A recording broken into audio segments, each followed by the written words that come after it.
प्रधानमंत्री नरेंद्र मोदी महाराष्ट्र के दौरे पर आज उन्होंने मुंबई को कई बड़ी सौगात दी। सीधे चलते उनके कार्यक्रम में। कल सोलर एनर्जी, ग्रीन हाइड्रोजन, ऐसी अनगिनत नई टेक्नोलॉजी की ट्रेनिंग मिल पाएगी। मैं महाराष्ट्र के युवाओं को बहुत बहुत शुभकामनाएं देता हूं।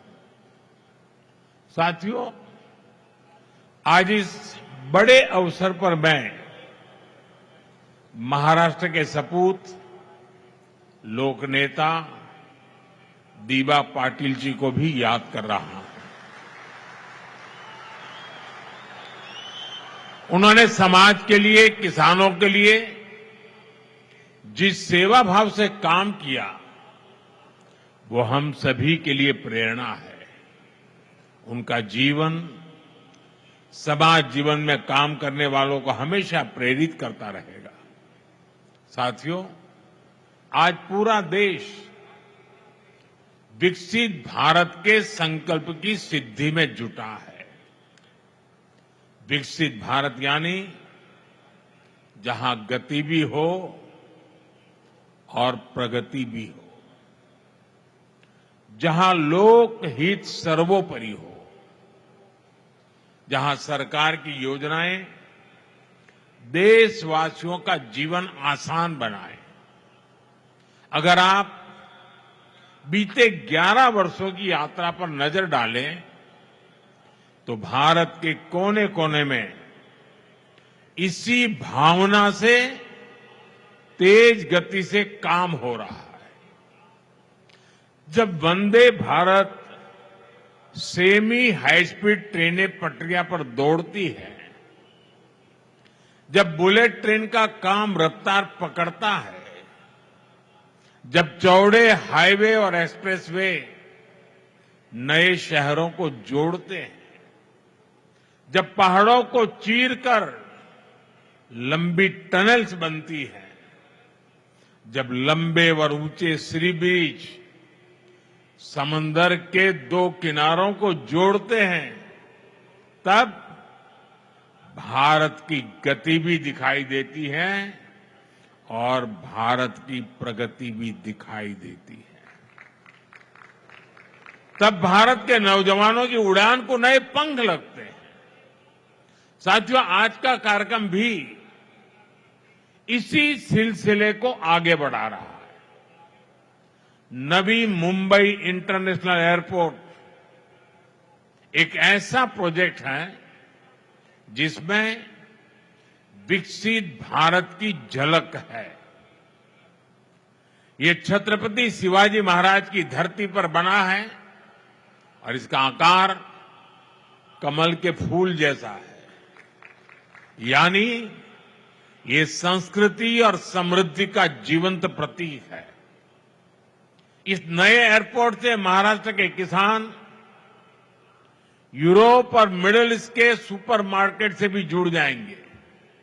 यानी किसान की ताजा उपज, फल, फूल, सब्जी और मछुआरों के उत्पाद तेजी से ग्लोबल मार्केट तक पहुंच पाएंगे। इस एयरपोर्ट से यहां आसपास के छोटे और लघु उद्योगों के लिए एयरपोर्ट की लागत कम होगी। यहां निवेश बढ़ेगा, नए उद्योग, नए उद्यम लगेंगे। मैं महाराष्ट्र और मुंबई के सभी लोगों को इस एयरपोर्ट की बहुत बहुत बधाई देता हूं। साथियों, जब सपनों को सिद्ध करने का संकल्प हो, जब देशवासियों तक तेज विकास का लाभ पहुंचाने की इच्छा शक्ति हो, तो नतीजे भी मिलते हैं। हमारी हवाई सेवा और इससे जुड़ी इंडस्ट्री इसका बहुत बड़ा प्रमाण है। आपको याद होगा 2014 में जब देश ने मुझे अवसर दिया तो मैंने कहा था कि मेरा सपना है कि हवाई चप्पल पहनने वाला भी हवाई सफर कर सके। इस सपने को पूरा करने के लिए बहुत जरूरी था कि देश में नए नए एयरपोर्ट बनाए जाए। हमारी सरकार ने इस मिशन पर गंभीरता से काम शुरू किया। बीते 11 साल में देश में एक के बाद एक नए एयरपोर्ट बनते चले गए। साल 2014 में हमारे देश में सिर्फ 74 एयरपोर्ट थे। आज भारत में एयरपोर्ट की संख्या 160 को पार कर गई है। साथियों, जब देश के छोटे छोटे शहरों में एयरपोर्ट बनते हैं तो वहां के लोगों को हवाई सफर के लिए विकल्प मिलने लगता है। और इसमें भी पैसे की मुश्किल कम करने के लिए हमने उड़ान योजना शुरू की ताकि सस्ते में लोगों को हवाई जहाज का टिकट मिल पाए। उड़ान योजना की वजह से बीते दशक में लाखों लोगों ने पहली बार हवाई सफर किया है, अपना सपना पूरा किया है। साथियों, नए एयरपोर्ट बनने और उड़ान योजना से लोगों को तो सुविधा मिली है और साथ ही भारत दुनिया का तीसरा बड़ा डोमेस्टिक एविएशन मार्केट भी बना है। अब तो हमारी एयरलाइंस लगातार अपना विस्तार कर रही है और लोगों के लिए आश्चर्य होता है जब दुनिया के लोग जानते हैं अकेले हिंदुस्तान से इन दिनों हवाई जहाज बनाने वाली कंपनियों के पास करीब करीब 1000 नए हवाई जहाज का ऑर्डर बुक पड़ा है। इससे नए pilots, cabin crew, engineers, ground workers के लिए नए अवसर बन रहे हैं। साथियों, जब जहाज बढ़ते हैं तो मेंटेनेंस, रिपेयर का काम भी बढ़ता है। इसके लिए भी हम भारत में ही नई सुविधाएं बना रहे हैं। हमारा लक्ष्य है कि इस दशक के अंत तक भारत एक बड़ा एमआरओ हब बने। इसमें भी भारत की युवाओं के लिए रोजगार के अनेक नए अवसर बन रहे हैं। साथियों, आज भारत दुनिया का सबसे युवा देश है। हमारी ताकत हमारे नौजवान हैं। इसलिए हमारी हर नीति का फोकस युवाओं को ज्यादा से ज्यादा रोजगार के अवसर देने पर है। जब इंफ्रास्ट्रक्चर पर अधिक निवेश होता है तब रोजगार पैदा होता है। जब 76,000 करोड़ रुपए की लागत से वाडवण जैसा पोर्ट बनता है तब जाकर के रोजगार पैदा होता है। जब व्यापार बढ़ता है, लॉजिस्टिक्स से जुड़े सेक्टर को गति मिलती है, तब अनगिनत रोजगार बढ़ते चले जाते हैं। भाइयों और बहनों, हम उन संस्कारों में पले बड़े हैं जहां राष्ट्र नीति ही राजनीति का आधार है। हमारे लिए इंफ्रास्ट्रक्चर पर लगने वाला एक एक पैसा देशवासियों की सुविधा और सामर्थ्य को बढ़ाने का माध्यम है।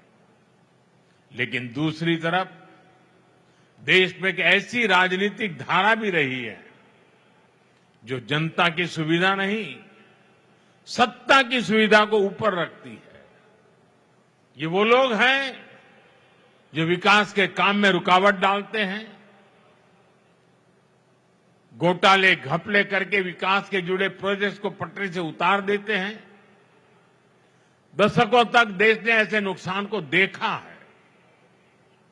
साथियों, आज जिस मेट्रो लाइन का लोकार्पण हुआ है, ये उन लोगों के कारनामों की याद भी दिलाता है। मैं उसके भूमि पूजन में शामिल हुआ था।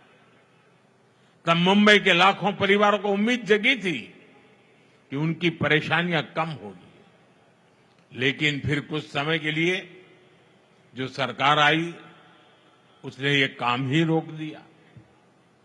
उनको सत्ता मिली, लेकिन देश को हजारों करोड़ रुपए का नुकसान हुआ।